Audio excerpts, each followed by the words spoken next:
Recording in. Right. All right, we got a couple new guys on our call today, man. So which is exciting. Dustin, what's going on? It's good to see you on this afternoon. First of all, thanks for everybody being flexible on time today. Had a couple things pop up like later this afternoon. I had to audible. So thanks for everybody making. Of course, we're recording it for all those that can't make it on. But yeah, Dustin, Brennan, thanks for making it, man. We're excited to have you. Tell us more a little bit about you, man. Yeah, thanks for having me.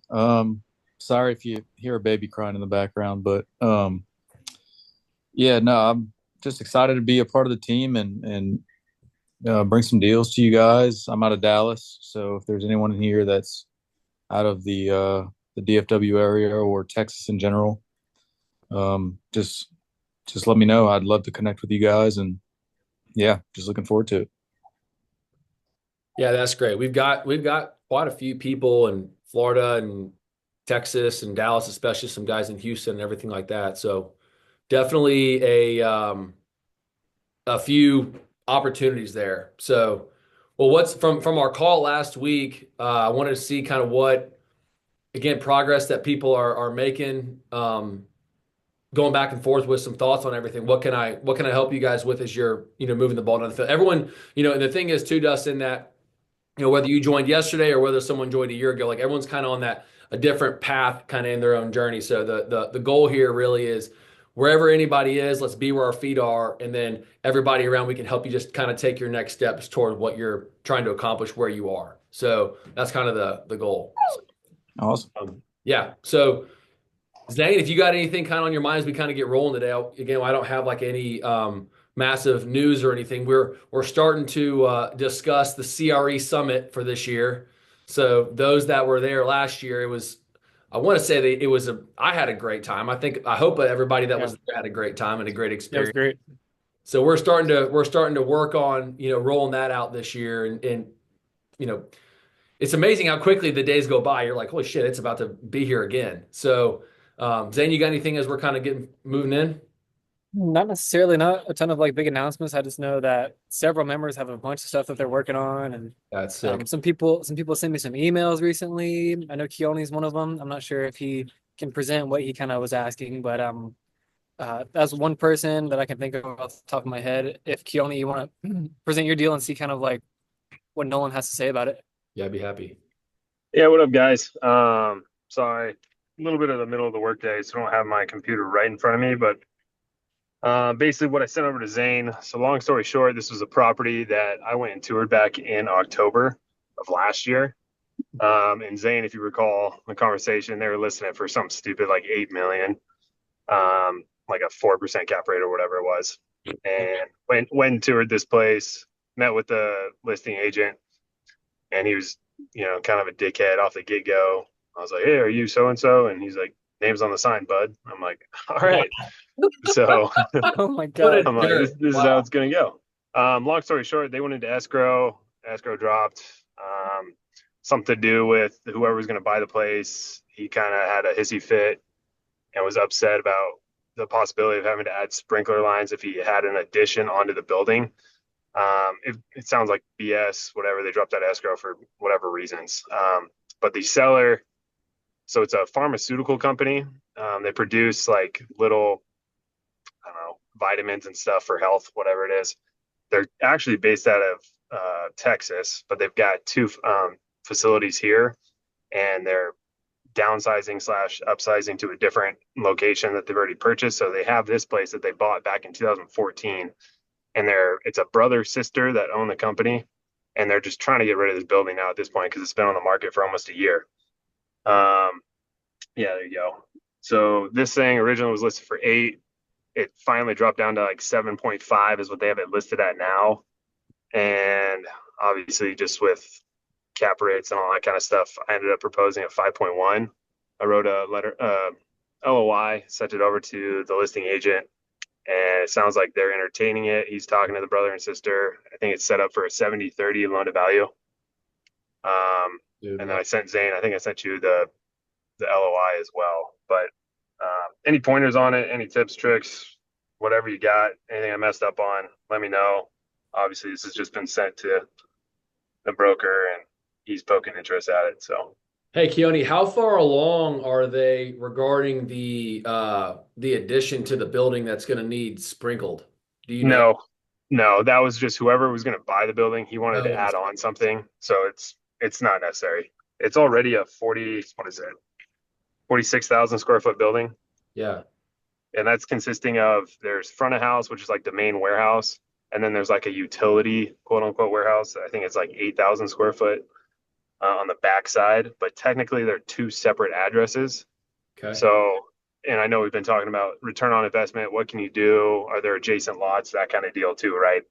Um, since they are technically two properties that they're selling as one, you could put up a CMU wall on the back side of the main building and have two rentable spaces. I know one would be only 8,000 square foot, but it's got 3 or 4 roll up doors. I think it's 14 clear height inside, Yeah.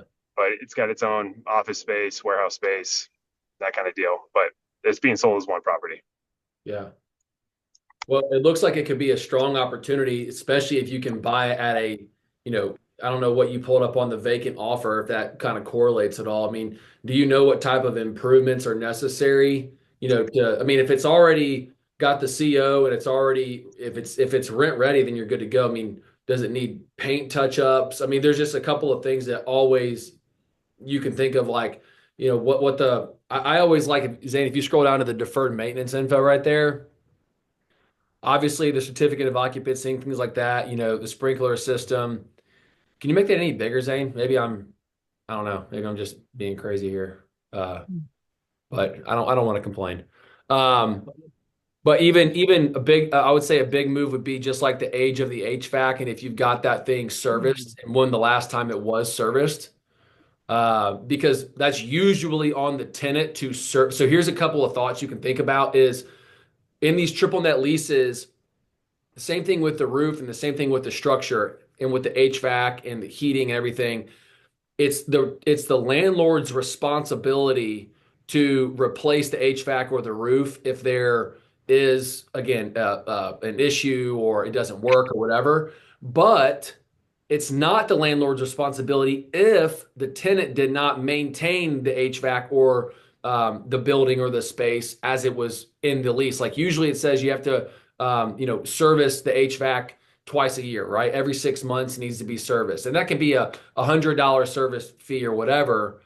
But if he's not doing that, he can't, procure those documents and produce those, well, then it's on the tenant to actually replace whatever happened if there's an issue. So that's a thought to have. So if you can get that information to have him produce, the age of the HVAC, who is the one that actually did the servicing of it, when the last date of service was. Just going to give you more information on little things like that. That's going to help you to be able to negotiate. So that's just Yep. my opinion, at least. Yeah, and that's the other thing that's kind of a little bit of a, you know, added thing that's good is with all the escrow. I think they went through inspections and stuff, so all the HVAC stuff is good. Oh, good. There's new insulation. So back when I walked this in October, there's new insulation on the roof. Um, what else do they have? The thing's cleared out. It does have some shelving units still in there, like big Home Depot shelving units. But as far as just general updating of what the property needs, it's nothing crazy other than maybe just some paint, you know, just some general cleanup. Dude, those shelving units, those industrial units, like shelves, are Expensive. valuable. They're expensive. They're valuable. Your tenant, believe it or not, is probably your next tenant is probably gonna want to have those like left in the space. Have you spoken with a leasing guy, figured out what that the rent per foot is out there? Anybody that has desire to rent that space? And that's kind of my next step. Talking to this broker is just figuring out what he would think. Obviously, they'll tell you a number. I would tell you out here in Phoenix, we're in between 12 and 16 a foot. Uh, Um, is kind of general market depending on the type of building and whatnot. So, um, yeah, that's definitely next step is to kind of start picking his brain on leasing stuff and see where this whole LOI goes. Do you by chance, and the only reason I'm asking this question is because I'm experiencing this right now with a building right now that I'm looking at. Do you by chance know like the wattage and like the strength of the electrical in the building, like how much it can actually hold without popping the breaker? I I know do that's not know. There might be some information on that email. Can't remember. I can't recall it off the top of my head. No. okay. I'm just curious because there's an idea that I'm thinking right now where usually, you want to have like a blue collar tenant, like somebody that's fabricating or supplying something or whatever. I'm looking at a building right now that the tenant that's in there teaches uh, a class for Shelton State, which is in near Tuscaloosa, and they do welding. And so Okay. I thought would be is, I mean, I'm just kind of throwing this out there. I mean, I don't know. There's probably a community college around there that's like for trade in somewhere in Phoenix, that's not Arizona State or whatever. Yep. And you might be able to think about calling a community college that says, hey, look, if you've got a pretty successful shop or, trade school that is looking for space to teach your students, we might be able to do a little quid pro quo deal here, offer you at $10 a foot, but then you sign up a 10-year net lease, you know? Sure. So just another way and then you're dealing with like, a university dollar paycheck and payroll versus like a business that's for profit. You know what I mean? 100%. Yep. So just Yep. another thought that I've just been thinking about over the last like 72 hours. So I'm about to put an LOI on the building that I'm about to do that right now. So we'll just see what happens. I don't know. Oh yeah. Thought. And then, Keone, you said that you sent me the LOI as well, but I don't think I got that unless that was in like I the think it was previous it's in one of those emails. email. Yeah, one of the emails I Okay. attached. Does Well, I anybody was just have a thought or question? I'd like to hear just some feedback from y'all that are on. I mean, what hesitations jump out to you guys? I mean, because I think this is where it can kind of get fun as all of us are growing together. What positives jump out to you? What negatives jump out to you? Thinking about creativity, like Keone mentioned, like just adjacent parcels. What could those be utilized for? Is there capacity? Like, could we put up some partitions and have multiple tenants? That's kind of how I would be thinking about it. What do you guys think? I'm curious to hear some feedback from y'all if you guys have a thought or opinion. Without putting anybody on the spot, of course. Just curious if you're hearing this and you have thoughts that are just kind of running through your mind, like the creativity, like, how could we improve this site? How can we buy a building that's 5 million and make it worth 9 in 12 months? That kind of thing. So I don't know what that answer looks like, but I'm just trying to think outside the box as to ways to, improve the real estate. Well, I had a question about something that popped out to me. Of course, if somebody had it under contract, they had their earnest money up and then they backed out for some reason. They say that it was for that reason with the sprinkler system on the further development that they wanted to make. So I'm wondering if it would be possible or even productive in the first place to go out and find that person who had it under contract and like getting in touch with them because we've done that before. Yeah. And we've gotten some insight on that. So I don't know if that's possible, but wondering if that would be productive. 100%. Yeah. And the other thing too, I think I forgot to add, but it's on that email chain too, Zane, is so these guys have owned that property since 2014, so they don't owe anything on this property. So it's a perfect creative financed opportunity as well. Oh, they'll be wide open to that then. You position it. Yeah. I'm sure they bought it for not that much, right? And they bought it for like 1.1 million. So Oh my gosh. Well, they've got capacity to get creative with you, and they're throwing that number out there, and I don't blame them. I mean, I don't blame them. Like right now, before Keone, if you think about it, they got it listed at 7.5 or whatever. They're throwing that number out there, hoping that a vacant warehouse listing it at what if it was fully occupied at a 5 cap. Like that's just to me just totally psychotic and goes against any investor mind that would be out there. You're competing with a 1031 guy. That's just who the competition would be on that in that case. They're not going to get it because there's no cash flow and no fund can justify buying something that's vacant like that and then paying leasing commissions and dealing with anything that's not working in the building. So it looks like if you made that offer at 5 something and it works out well, then you got a building that's probably worth 7.5 when it's occupied. 100%. Just coming up with dealing with the vacancy and getting from A to B on that. So 100%. So if I end up getting any more progress on this thing, though, I'll definitely be reaching out to you guys to kind of help out because this will be the first one for me. I So love it, dude. I love it. That's the name of the game, though, man. Is you do the first one, and then what do you know? Um, they keep coming. They just keep coming at that point because that's all you're seeing how to get something from start to finish like that, which is awesome. heck yeah. But I'll stop stealing the show. Anybody else? That's great. No, man, that's great. Thank you.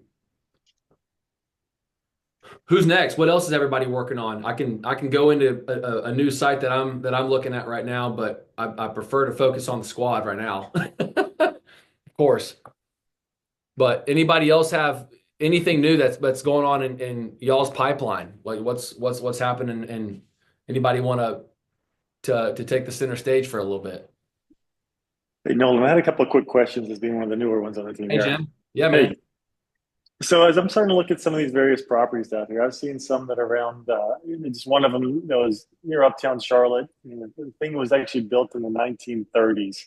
So I was kind of wondering if you guys have come across anything like that. I mean, you just kind of mentioned like electrical and other kind of limitations that might be there. Have you guys run any kind of other big flags? I know you're going through our list, making sure that HVAC and all that kind of things, and roof is in place, making sure the structure's intact. But are there any other kind of I guess guidelines or restriction you guys would have run into in the past for things that might be a little bit um, in those older type properties? Because I'm familiar with it, might run into things you run into in kind of more residential, but I haven't had that kind of experience in commercial yet.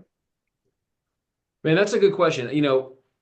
I would say the majority of the buildings that we're buying, not the majority, I haven't bought anything that's, older than like 1985. But Yeah. I'm not saying what you're looking at is wrong, right? I mean, you might Right. some credits for like a historical district building or something. I mean, I don't know if that would be beneficial, but that might be something that you could include in your underwriting, that maybe there's a tenant out there that has appetite to rent a historical building that is cool because they've got some antique business or something. I mean, I have no idea, so you think about it like that, it might be beneficial to somebody. You get a historical building credit that saves you, you get maybe a couple of years of rent of or property tax abatement or something. That might be positive. But what that will probably do too, you push one lever, you pull the other. I'd say like your cost of insurance is probably going to be higher. But of course, if it's a net lease, that's you're not really responsible for that. But when it is more expensive, that takes more money out of your tenant's pocket, and then you'll have to reduce your base rent. So it's all kind of like, again, it's not really one way to skin that cat, but just you push one lever, you pull the other. There's Yep. just I don't think it's a wrong question or a wrong idea, but if I was going to go look at a historical property, I want to really have a good inspection on that building, figuring out if it's brick, if there is any brick that needs to be repointed. Maybe there could, I don't know how old the flooring is. Like there's just there's more opportunity for things to slip through the cracks that maybe on a newer build you Right. won't have that same risk, if that makes sense. Yeah, just more time or attention towards the deferred maintenance things that might just need to be updated or that we typically wouldn't have as big concerns about. Okay, Yeah, that's good. yeah.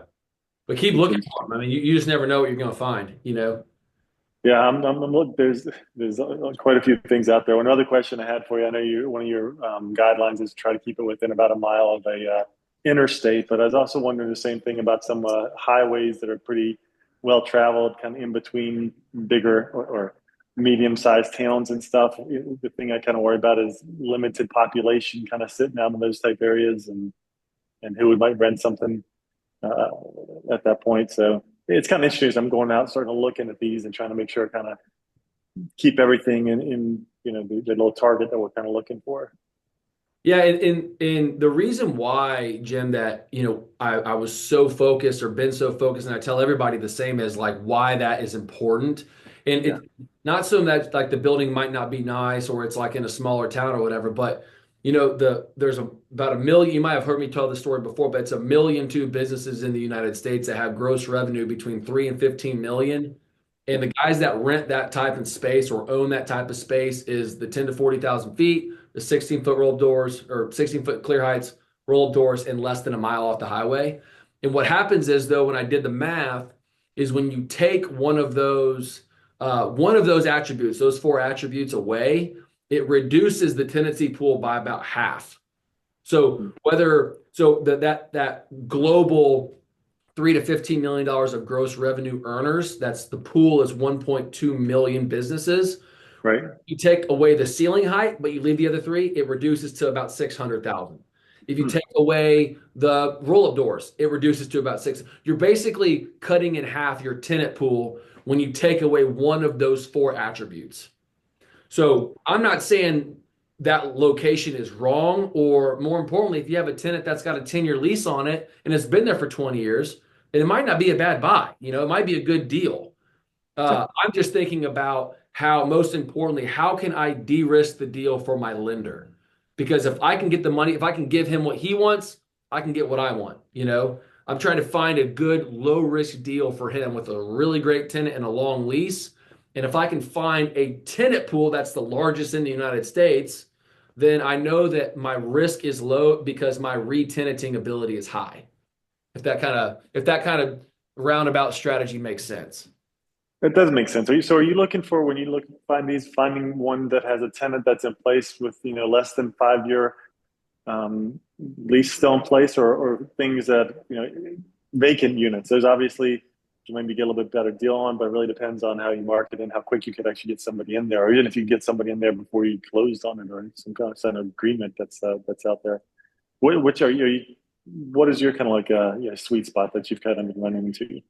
I've done both of them. I've bought both vacant and occupied. The game is finding a motivated seller, somebody that's got to sell. I mean, it sounds silly, but the last couple of buildings that we've purchased, candidly, the people are like about to die, or someone has already passed, and then the beneficiary of the trust or whatever, the trustee or whatever, Right. just doesn't have any appetite to own real estate. And you can get a good deal if, that kind of thing. So I don't have any particular desire for one or the other. It's just like, if I do the math and run the numbers, like what's the intrinsic value if it's rented out at market rent, and how much can I get it underpriced for? Like, how can I buy it? How much can I buy it for underneath that market value?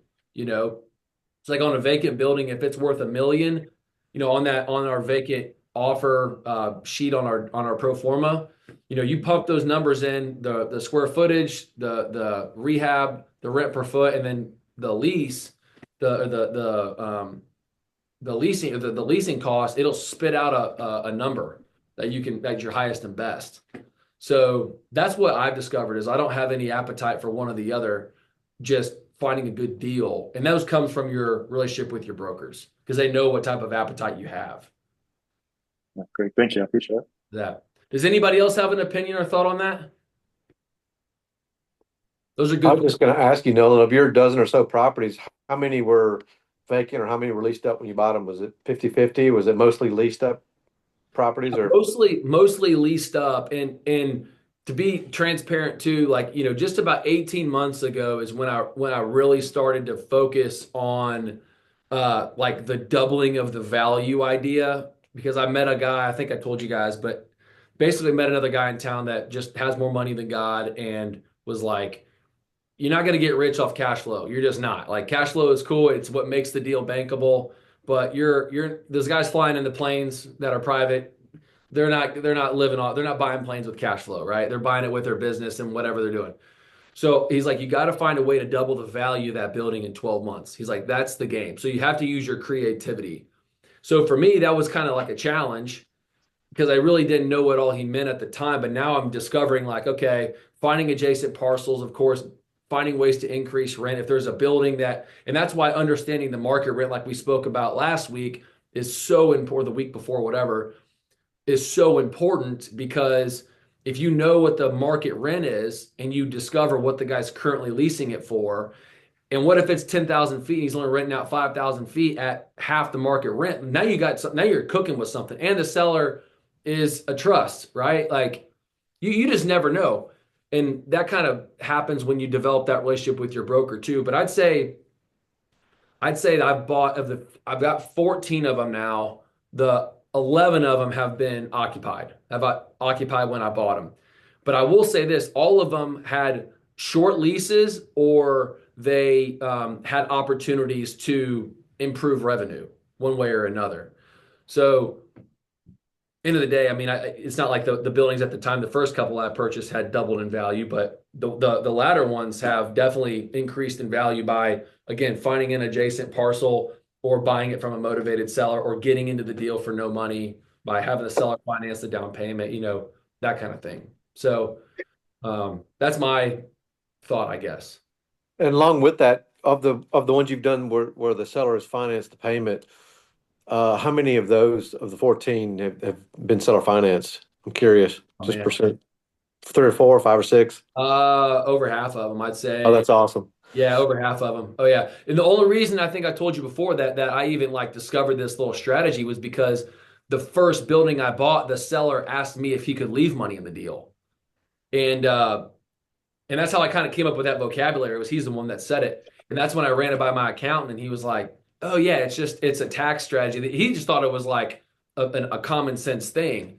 And I was like, "Oh, I didn't know that was like what people do in commercial." It was my first building. So I thought it was just a totally different world. Like that's just how you do it. I thought they were going to pull a fast one on me. He's like, "Oh no, this is a capital gains tax play." I was like, "Oh, got it. Okay, so what if I offered that to all these sellers?" He's like, "Yeah, they save money in taxes." So that's how we developed that spreadsheet for everybody, that one pager. And now when I present that to people and I say, "This is a tax move," that's when people are like way open-minded because they go back to their accountant. Their accountant's like, "Hey, actually, this is a good move for you based on your circumstances." And that's when I'm like, whoa, so this seller guy or this buyer guy is not trying to pull a fast one on me. It's actually helpful to me. And that's when they go and try to leave more money in the deal. Like that's how that whole idea even came to be. Like I'm not a martyr. It all just came to be where the guy asked me if he could do it. And that's when I was like, oh, that's how these guys are buying these buildings, these $1 million buildings. Like not every time someone's showing up with $300,000, like the seller is financing it so they can get into these projects. And that's where I was like, understood. So then I just started to have this audacity just to start asking sellers. At the time I was asking because that's what that guy did to me. And then I turned it into an offer. And then I became a seller consultant. I've just kind of evolved at like my pitch to these guys over time, But I've noticed in our sheet too that the interest rate we use on seller financing is 7 or 8%. I'm actually working on a deal right now with the seller offered out of the gate 3.5%. So I'm like, throw me in the briar patch, I'll talk to him about that one. So, and I'm noticing if you lower that interest rate, if you can get them to accept the lower interest rate, that definitely has a positive impact on our debt service ratio and our cash flow to equity ratio, right? Oh yeah, increases both of those, which is nice. So, I'm just curious what you've seen out there interest rate wise on seller financing. Has it been in that 7 to 8, or is it all over the board? I mean, I'd say that I've got 5% on. I'm at either 5 or 6%. Okay. I think it's smart to run the numbers at 8, offer them 4, come together at 5. That kind of thing. That's usually a way to where you can negotiate and they feel like they won something, and you underwrote it at 8, and then you knew that the deal checked out at 8, and you still are mathematically coming ahead, and you're in it for no money at that point. Yeah, that's awesome. Yeah. So that's kind of how it's transcended over time. I was asked how to do it, or I was asked if I would let them leave money in the deal. Of course, I was like, yeah. And then it was like, well, then I started asking people, and they were like, well, and then it has just again morphed into what it is now, where it's an offer and it's an opportunity, and people have just a totally different response now when you have this approach of like, look, we can do this the usual way, guys. Like, you don't have to listen to us. We don't recommend you listen to us. We recommend you go consult with your financial professional first, or your CPA, because they're going to tell you what's best for you and your circumstances. And when you position it that way and you're not asking, and then the accountant's like, this is actually not a bad offer, dude, you've got them fish in a barrel, because at that point they're like, well, how much? The accountant's like, how much did he actually offer you to leave in the deal? He's like, well, he asked me if you do 250. He's like, well, you might be better off leaving 350 in the deal. And then it just like creates this oxytocin release. And then they come back and call you within 24 hours and like, would you be opposed to me leaving in like 350? And you're like, I'm not opposed to that at all, John. Yeah, we can do that. Yeah, we can make that work, that kind of thing. So, I got a 100. question on that too. Yeah, Zane. You said that that first seller kind of taught you the strategy. Did you have to go to the bank and teach them about it in order to get them to finance you the remaining amount, or did they kind of know about it already on that first deal? On that particular building, that lender didn't have a second position on it, but second positions are not uncommon. Like those are, think about it, like that's a home equity line of credit. That's what a second position mortgage is. Like a usual person has a regular mortgage, and then when you have enough equity, you can take a HELOC, and that's a second mortgage on your house. So you're saying that the seller financed 100% of it that time? No. I borrowed 75% from Renaissance Bank, Yeah. and then this guy financed the down payment of 25%. Yeah, that's what I thought. And so like 30 grand. So did that bank, the Renaissance Bank, have they already done deals where like you're not bringing any money to the table and there's just a second position mortgage that they don't care about? Or did you have to educate your bank on that? No. The reason why Renaissance was okay with this particular deal, and they don't really like doing it this way. I've got a couple other lenders that actually do this with me a lot more now. I don't even really talk to this banker about it anymore because they like the guy bringing equity, but they give you better terms if you inject equity. But at the time, it was again my first deal. But they had already held the note on that property for like 14 years. So they were comfortable with the asset. They were very familiar with the tenant. And so the ability to get a mortgage on that property with that bank that way was a higher opportunity than it would have been if I would have just called up my local bank in Indiana, who actually drove down there and walked the building, but they're like, it's a little out of our footprint. So I didn't really have any other options. So I was like, look, they offered me a term sheet to borrow $1 million. And at that time, I was like, all right, well, this guy's asking to leave money in the deal. He's asking me if he can leave money in the deal. And that's when I thought I was bamboozled. And he's like, well, we don't really care as long as we're in first position. Like that's, we just want to have claim. And it allowed them to recast and renew a new loan. So they had like 400 grand of debt on that building. Now they got another $1 million on it. And so that's just new income coming from them and they were familiar with the asset. Have you used that strategy in any of the other properties where you go to the mortgage, the company that's basically holding the current debt on it? Oh yeah. Oh, that's in my book for anybody starting out, that is the easiest way to buy your first building is whenever you're, these title searches are not really expensive. You can go down to your local title company and pull title. It's open. You can probably do it on like the open portal at your county website and just look and see all the documents that have been, recorded. I can show you guys how to do it in Jefferson County. I don't know, everyone else's city and how that stuff works, but you can find out how to. I think it's even in like week 7 of our boot camp on I'll show you exactly how I did it on the Goldenrod deal.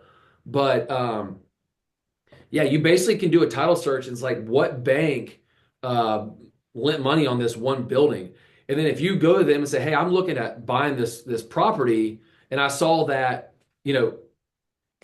Community First Bank lent money on this deal.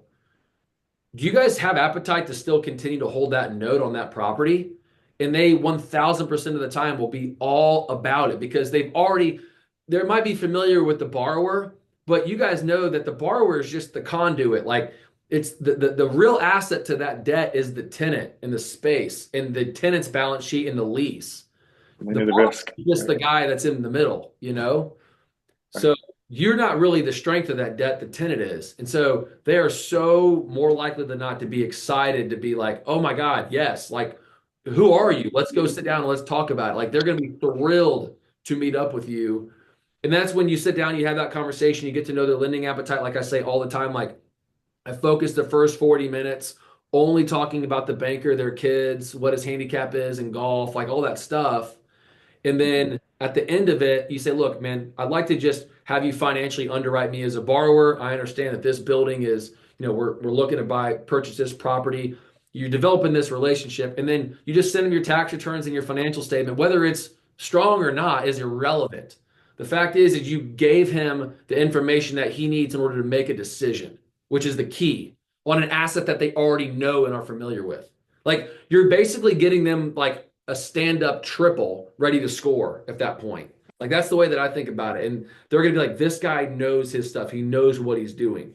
So that's like the steps that I recommend. And it's really not that difficult. Like these guys are gonna be thrilled when you call them because they don't make any money without lending money. You know, that's really the game there. So just a thought. Good tips. What else, guys? I had a question. Yeah, man. Kind of just a learning, question, but what are your strategies on how to like mitigate the risk of, using that seller financing method on a vacant property? Because I assume, they're going to want that payment, as soon as you close. So Sure. how do you mitigate that risk, and what's your strategy there to hurry up and get it filled? Yeah, so there's a thing called interest carry, which basically the bank will lend you more money than what is like, let's say that the building is $1 million. Let's say these guys leave 25% of the deal. You're in it for no money, right? The bank lends you 75% of it. What they might do, especially if you have, rehab costs and leasing commissions and things like that, they might lend you another $100,000. So they'll lend you $850,000. And that 100,000 is designated to slap some paint on the building, to pay the leasing commissions, and pay the interest over the next 6 months as you're doing all the work to the project. So that's what we did on the 4th Avenue building for those that were at the event. I know Richard was there. I'm trying to think who else is on here. Connor and Parker were there. I'm trying to think who else was. Garrett might have been there. But that was the building that, Michael, you might have been there too. That was the building that we all went on Saturday morning before where Josh Rhodes spoke. But that's how we bought that property. We essentially bought that building. It was like a $440,000 property. We put like $250 into it. The seller didn't leave money in that deal, but they lent us. My partner brought all the capital, and they lent us like an extra, not on top of the rehab cost, but another like $80,000 for interest carry over 12 months. And we got interest only on the mortgage. So Gotcha. that's the interest carry is really the key on that, because that way you're not coming out of pocket any money. Because, like you just said, 30 days down the road, your debt service of $5,000 is coming out of your pocket. Yeah. You got a building, which is cool, but if it's vacant, dude, it's not fun to service debt on vacant space. Exactly. So it's real simple though. It's getting interest carry on the global amount of debt that you borrow. Okay. Gotcha. Does that make sense to everyone? Does someone have a thought on that or question? Yeah, I have a question on it. Yeah. So in those types of examples, let's say you borrow more money, maybe for interest carry and like leasing commissions, for example. Yeah. Does that money like stay at the bank, or do they like wire it to your account so that you can service it, or where does that money actually go? Yeah, so the way that works is when let's say that, and this comes down to your relationship with your lender, number one, but you say the way that it worked on the 4th Avenue building, and I also did the same thing on the Goldenrod building. It wasn't as much, but basically you submit to him your invoice or your quotes for the improvements that you're going to make, the rent per foot in the market that your leasing agent said is like the rent per foot. And then you're going for, let's say, 5 years, a 5 years triple net lease. And that means the leasing commission is going to be $20,000, right? Or whatever the number would be.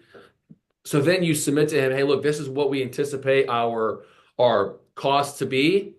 You say, this is the amount of money that we're going to borrow, and this is the amount of money of interest that I'm going to have to pay you over the next 12 months. And I just submit to him like a 1-page, just like itemized document that just says, hey, look, this is the amount of money that I need over the next 12 months in order to make this project work. And he said they check it off. The underwriting guys agree to it or whatever. And then at closing, they send the money to the title company. And then when you start that new bank account for that particular property, they just put the funds into that account. But your interest is accruing on the global amount that you borrowed. Yeah, but that $100,000, and candidly, the $100,000 is in there. You don't have to use it for that, right? Like if you didn't really want to, I guess at that point, you'd burn a bridge with your lender. But And I don't recommend doing that, but that money is in there to be used as how you see fit at that point once they lend you the money. They don't have like guide rails on how you use it. You can take it and leave it or whatever you want it to do. So if that makes sense. Yeah. Yeah. What else are you guys working on? Anything big coming in the pipeline right now? Sorry, I did have one more question. Yeah. Besides just relationships with brokers and building that up, I mean, are you guys using any online softwares for like on market deals like Crexi or LoopNet, or are those tools that you guys take advantage of, or is it mainly just broker relationships? I would say for me, I have a LoopNet account just Yeah. because I have one. But the buildings that I buy are 100% relationship based. I've never like bought a building I've never sent like an inquiry on a building off of LoopNet. And that's not to say that there's buildings out there that you can't buy, right? I'm not saying that. I'm saying though that the buildings that are on LoopNet are just tend to be overpriced or someone that's just not motivated to sell. Gotcha. So Gotcha. that's why that relationship out of the gate, and it doesn't happen overnight, but if you develop it, it's if you can put yourself in that broker's shoes for like a split second and think in your head, what motivates this broker? What is the motivation behind a broker? He probably has a quota that he has to hit. He might have children, and he might have to have a car payment. Like he's got bills that he has to pay. So how does he pay that bill? How does he go on vacation? It's by his earning commissions. I know this sounds silly, but like if you can think about how other people are getting paid and you can provide that service to them to be able to get paid, your success rate or opportunities are mathematically going to go up.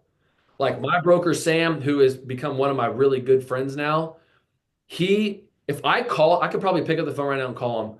Well, I've called him twice today, so he probably won't pick up now. But meaning, usually, if I call him, it's almost guaranteed that he's going to pick up and say, "What's going on? Like, what's on your mind? Like, let's figure something out." And because I know I know what he needs in order to be successful and that he needs to sell buildings. So I want to buy buildings. So we have a good quid pro quo relationship. But Sam's not going to send me buildings that are property that I don't want to buy. He's not going to waste my time. So that's where I say, Sam, if you find me this building with the physical attributes that I mentioned earlier, then Sam's going to be like, well, what if, and I say, if you find me that building, I'm guaranteeing you that we'll close, meaning that he's guaranteed to earn his commission. So therefore, in Sam's eyes, Nolan is a no risk borrower or a no risk buyer. So if I go find buildings specifically for what Nolan's looking for, I have the highest opportunity to put food on my own table. So that's again philosophical, but that's the way that I think about it. Like, how can I make everybody around me a shit ton of money?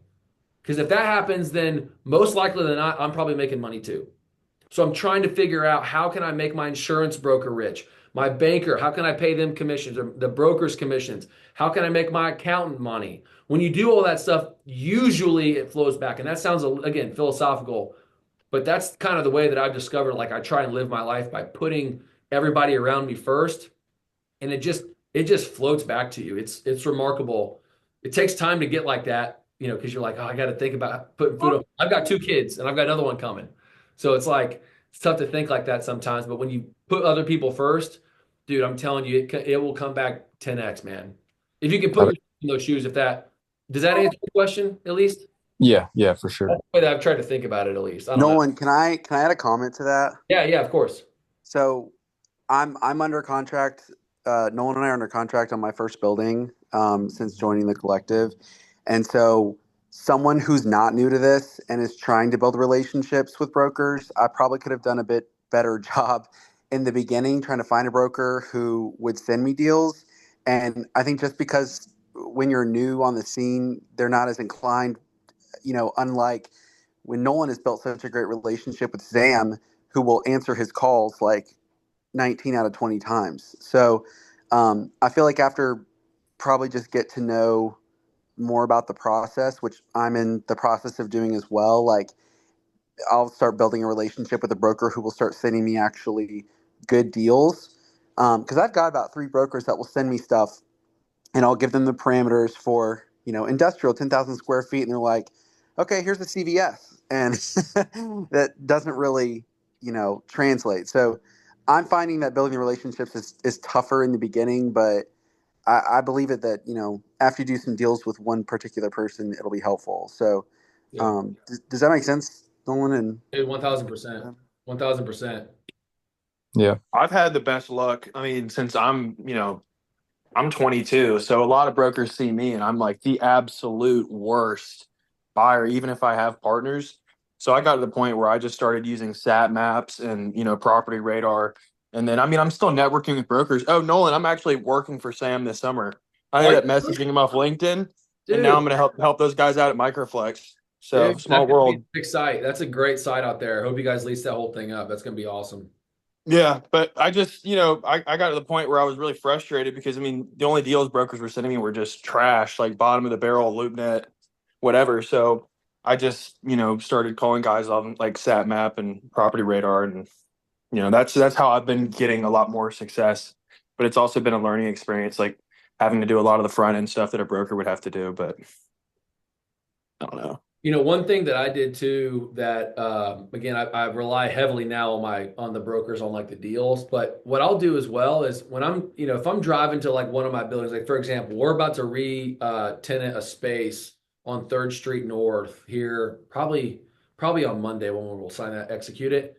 But when I'm driving around, maybe just like you guys, like I just keep my head on a swivel. I'm like constantly like looking left. My wife's always like, "Will you freaking keep your head on the road?"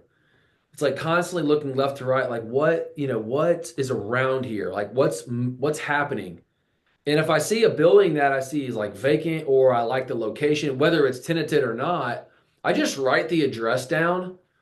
And then what I do is I just like look up who the guy is, like who owns it, and I'll send that over to Sam. I'll say, hey, look, I like this building and this is the owner of it, like go. And I do that probably once a week. And now, look, and not a lot of that stuff comes back, but what it does is it builds some rapport again with Sam. Again, we have that relationship now where like I don't really need to do that anymore, but I still do it because I want Sam to know, hey, I'm still trying to transact here, like the show goes on. But on top of it too, it even gives Sam like a good lead on something, right? Like an opportunity. And most people don't think about selling until they're called up and said, hey, would you want to sell?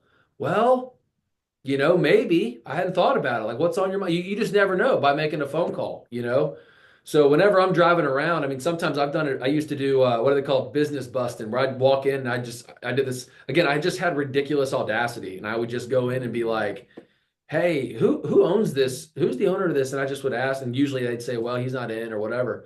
And I'd say, I'm interested in purchasing this building that you guys are in. Would you mind? I just give him my card. I'd say, would you mind please having him give me a call? 9 out of 10 times you're not gonna get a call back. But every now and then somebody will call you and be like, hey, what's the story? What's next? What's happening? And you just never know, right? You just never know by getting a little uncomfortable, getting some courage to do something that's outside of your box. But you do it once or twice, it's remarkable how quickly you become numb to like responses. Like very quickly, you're just like, oh, they said no, okay, well, whatever. Like I said it before. If you guys are baseball fans, like Derek Jeter, one of the best players ever, he was getting interviewed after a game. He was 0 for 18. And he was like, Derek's like, hey, what's the latest? You're 0 for however long. And he's like, well, every time I get out, it just mathematically says or he's like, my batting average says I'm that next at bat closer to getting a hit.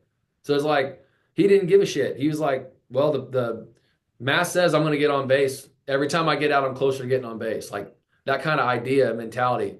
If you can think I'm going to get to 10 no's to get to my first yes, you're thrilled to get that no because it gets you closer. But that just kind of flips how you have to think about, approaching people and sellers in general, that kind of thing. If that answers your question or going on top of what Connor said. I'll add to Dustin's question actually. Yeah. So Dustin, you joined I think less than a week ago now. Yeah. And you're going on week 2 coming up here. So you'll see a lot of different strategies and ways that you can go and connect with brokers or start building that relationship with them. But I've seen members who, let's say over the course of a month or so, they might have some connections with brokers. They might not have a ton of traction yet. But they can use those websites like LoopNet and Crexi, whether the deals are great or not so great, to even just start building that relationship with them in the first place. And I've seen people build pretty good relationships with brokers who are just listing properties on those websites after just negotiating with them and kind of going back and forth, talking about what their stories and all that good stuff. So I definitely wouldn't discount like the ability to kind of get that Agreed. use those websites to spark like a new relationship, perhaps. Whether you do a deal with them or not, or that particular deal that they're listing, you could always spark a new relationship that way. Gotcha. Yeah, for sure. And I don't disagree with that at all, Zane. Like even on LoopNet, you see people on there. Don't hesitate to, like you said, if you reach out to that guy, just who's to say that you can't go spend 30 minutes with him, only talk about him, like only talk about him. And at the very end, he's going to reciprocate. And you say, man, this is what I'm looking for is boom, boom, boom, boom, boom. You know, do you have anything like that? He's going to say, well, no. Well, what do you got? And he'll come up with something, you know, like there'll be, especially after you spent 25 minutes only talking about him and his family, what's important to him, right? Whether he likes to fish or hunt or whatever. And then he finally reciprocates and you say, hey, man, well, yeah, but this is what I'm looking for. Boom, boom. You don't mention anything about yourself. You may say a couple of things, of course, but like if you can refrain from talking about yourself in that meeting and only mirror and ask questions about him, he's going to be like, that guy is a good dude. Like that guy is sharp. He asks good questions. He's interested in like real estate, which he won't even remember that you asked questions. He's only talked about himself. But then he's like, this is what I'm looking for. Bang, bang, bang, bang. He doesn't have it. What do you got? Well, I got this. You want to go walk it? I'm around on Thursday afternoon. Let's go. Well, I'd love to get my eyes on it and walk it with you. If you got 30 minutes. All right. That sounds good. And what do you know? Just off a cold call or a cold message off LoopNet, you're walking a site in 48 hours. Like, Zane, that's not uncommon. Am I crazy? Like No, totally. that's just not uncommon to do. And who's to say that the guy doesn't be like, man, I really like this dude. And then you go get a beer. And then what do you know? 3 years later, you guys are going to Christmas dinners together, you know, and doing $1 million projects, that kind of thing. It's not uncommon. I do it with Sam. Yeah. No, I have a couple of potential relationships that I plan on reaching out and Don't plan, do it. Do it. Yeah. Just reach out. Just reach out today. Do Okay. it today. Got it. Today. Do it now. That's what they always say. Do it now. Do it now. Do it now. Like if you can say, I'm just going to do it, you get over it, that like, you know, procrastination, which I am a professional at. Find ways to professional procrastination. It's like, but then if I can just tell myself, do it now, you do it. What ends up happening is like your anxiety just gets cut in half. Like, you know, maybe that's how I think, at least. I don't know. Yeah. Yeah. No, I understand. Yeah. Anybody else as we get rolling for the end of the day here? I appreciate everyone making it on this afternoon. Hey, Nolan, I had someone mentioned earlier about various tools that might be good or very helpful. One thing that I've kind of found and used over the past is this tool or application out there called OnX Hunt. You can download it from the App Store and all kind of stuff. What is it called? OnX Hunt. So just ONX and then Hunt. It's Okay. an application that's developed for basically people going out hunting, looking for people's land, and what it does.